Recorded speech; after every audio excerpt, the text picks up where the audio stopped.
오늘도 한 장의 지식으로 여러분을 찾아온 인생 지식 한 장입니다.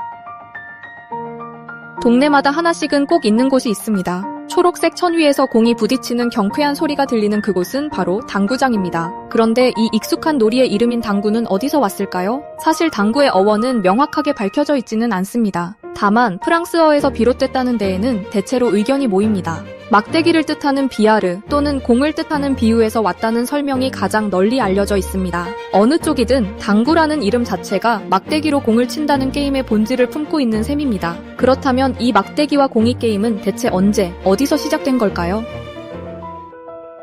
놀랍게도 당구의 시작은 실내가 아니라 야외였습니다. 14세기에서 15세기 사이 정확한 시기는 자료마다 조금씩 갈리지만 유럽의 잔디밭에서 사람들은 긴 나무망치로 공을 쳤습니다. 그 공을 잔디 위에 세운 작은 문을 통과시키는 놀이를 즐겼던 것입니다. 우리가 아는 크로케 그리고 골프와 형제뻘 되는 놀이였습니다. 역사가들은 이 잔디밭 놀이를 가리켜 그라운드 빌리어드, 즉 모든 당구의 원형이라 부릅니다. 공을 치는 도구는 휴대가 아니라 메이스라 불리던 망치였습니다. 잔디밭에는 통과해야 할 둥근 문과 쓰러뜨리면 안 되는 작은 핀이 세워져 있었습니다. 그런데 이 야외 놀이에는 결정적인 약점이 있었습니다. 바로 날씨였습니다. 비가 오거나 겨울이 닥치면 잔디밭에서는 도무지 놀 수가 없었던 겁니다. 그래서 귀족들은 묘안을 떠올립니다. 이 놀이를 통째로 실내로 들여오자고 말입니다. 탁자 위에 잔디를 흉내낸 초록색 천을 깔았습니다. 그 위에서 공을 굴리기 시작한 겁니다. 오늘날 당구대의 천이 거의 항상 초록색인 이유가 바로 여기에 있습니다. 수백 년 전 잃어버린 잔디밭을 그리워한 흔적이 지금까지 색으로 남아있는 셈입니다.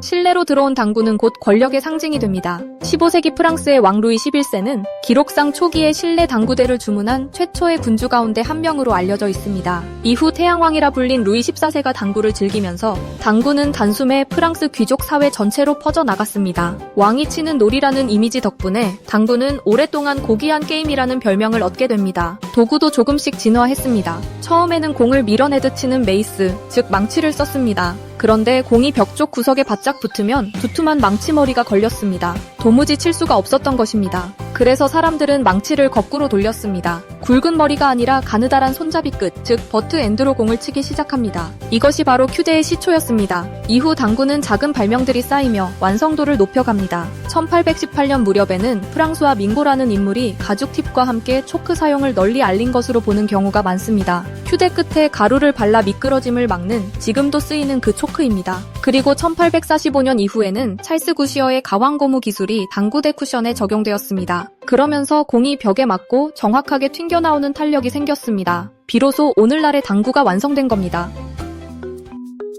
여기서부터가 흥미로운 대목입니다. 19세기 최고급 당구공은 코끼리 상가로 만들었습니다. 문제는 공 하나를 만드는데 어마어마한 양의 상아가 필요했다는 점입니다. 당구의 인기가 치솟으면서 상아는 점점 비싸지고 구하기도 어려워졌습니다. 그러자 한 당구용품 회사가 파격적인 제안을 내겁니다. 상가를 대신할 새로운 재료를 발명하는 사람에게 거액의 상금을 주겠다고 말입니다. 이 도전에 뛰어든 사람이 인쇄공 출신의 발명가 존 웨슬리 하이엇이었습니다. 그는 여러 재료를 섞고 또 섞은 끝에 1869년 셀룰로이드를 발전시켜 특허를 받습니다. 다만 여기서 한 가지는 분명히 짚어야 합니다. 흔히 당구 때문에 플라스틱이 발명되었다고들 말하지만 사실 셀룰로이드는 그 이전의 여러 발명들의 연장선 위에 있었습니다. 그러니 당구가 플라스틱을 발명했다고까지 말하기는 어렵습니다. 더 정확히 말하면 이렇습니다. 당구공용 상가를 대체하려는 경쟁은 셀룰로이드의 상용화를 크게 앞당겼습니다. 이는 플라스틱 시대의 중요한 출발점 가운데 하나가 되었습니다. 작은 공 하나를 둘러싼 경쟁이 20세기를 바꿀 재료의 등장을 재촉한 셈입니다. 여기엔 과장된 전설도 하나 따라붙습니다.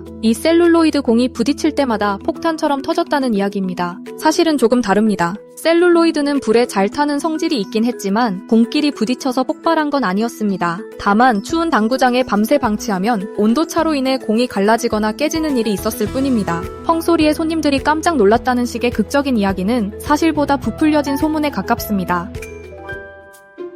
오늘날 우리는 포켓이 있는 당구를 흔히 풀이라고 부릅니다. 그런데 이 풀이라는 이름에는 의외로 어두운 사연이 숨어 있습니다. 풀은 원래 당구 용어가 아니라 돈을 거는 도박판의 판돈을 뜻하는 말이었습니다. 19세기 미국에서 사람들이 경매 돈을 걸던 베팅 사무실이 있었습니다. 그곳을 풀룸이라고 불렀습니다. 경마와 경마 사이 손님들이 시간을 때우라고 그 베팅 사무실 한쪽에 당구대를 들여놓은 겁니다. 그렇게 풀룸에서 즐기던 게임이라는 이유로 게임 자체가 풀이라는 이름으로 불리게 된 거죠. 점잖은 신사의 게임이었던 당구가 한때 도박과 유흥의 공간이라는 오해를 뒤집어쓰게 된 배경에는 이런 역사가 있었습니다. 궁지에 몰린 상황을 가리키는 비하인드 디 에이트볼이라는 영어 표현도 당구에서 나왔는데 오늘날에는 캘리풀이라는 게임에서 유래했다는 설명이 가장 널리 받아들여집니다. 그렇다면 당구는 우리나라에 언제 들어왔을까요? 여기엔 가슴 아픈 역사가 얽혀 있습니다. 당구는 1880년대에서 1900년 무렵 서울에 머물던 외국인들의 사교 클럽을 통해 처음 이 땅에 발을 들였습니다. 그리고 이 낯선 서양 놀이에 가장 깊이 빠져든 한국인은 다름 아닌 마지막 황제 순종이었습니다. 나라의 주권을 빼앗긴 순종은 1912년 3월 일본 도쿄의 한 회사에 당구대 2대를 주문했습니다. 창덕궁에 황실 당구장을 마련한 것입니다. 이 사실은 당시 매일신보 기사와 국립고궁박물관에 남은 관련 유물을 통해 확인됩니다. 당시 당구는 옥돌이라 불렸습니다. 기록에 따르면 순종은 월요일과 목요일을 당구 치는 날로 정해두고도 정해진 날이 아니어도 당구장을 수시로 찾을 만큼 푹 빠져 있었다고 합니다. 그의 아버지 고종 역시 이듬해인 1913년 덕수궁에 당구대를 들였습니다. 밤늦도록 휴대를 잡았다고 전해집니다. 힘없는 황제가 할 수 있는 일이 거의 없던 시절이었습니다. 오후 2시부터 4시까지 당구대 앞에 선 그 짧은 시간만큼 순종이 가장 인간다운 시간을 보낼 수 있었다는 기록이 남아있습니다. 화려한 놀이의 뒤편에 나라 잃은 군주의 깊은 고독이 함께 있었던 셈입니다. 참고로 우리에게 가장 익숙한 사구는 빨간 공 둘과 흰 공 둘 모두 4개의 공으로 즐기는 방식입니다. 일본을 거쳐 들어와 오랫동안 한국 당구의 대표격으로 자리 잡았습니다. 마지막으로 당구에 얽힌 흥미로운 사실 몇 가지를 모아보겠습니다. 첫째, 당구는 세계에서 가장 일찍 세계선수권 대회를 연 스포츠 가운데 하나입니다. 그 역사가 1873년까지 거슬러 올라갑니다. 둘째, 포켓이 아예 없는 당구도 있습니다. 흰 공 2개와 빨간 공 하나, 3개의 공만으로 즐기는 3쿠션이 대표적입니다. 수구가 두 목적구를 맞히기 전에 쿠션을 3번 이상 맞춰야 점수가 됩니다. 정교한 계산과 회전 기술이 필요해 흔히 당구의 꽃이라 불립니다. 셋째, 초록 천 위를 쓸어주는 솔질은 멋이 아니라 필수입니다. 휴대의 초크가루와 먼지를 제거해야 공이 정확하게 굴러가기 때문입니다. 야외 잔디밭의 놀이에서 출발해 왕의 게임이 되었고 플라스틱 시대를 앞당기는 데까지 닿은 당구입니다. 오늘도 당구대를 덮고 있는 초록색 천은 수백 년 전 잔디밭에서 시작된 이 게임의 기억을 지금까지 품고 있는 셈입니다. 지금까지 인생 지식 한 장이었습니다. 오늘의 한 장이 흥미로우셨다면 구독과 좋아요 그리고 알림 설정까지 부탁드립니다. 다음 한 장의 지식으로 다시 찾아뵙겠습니다.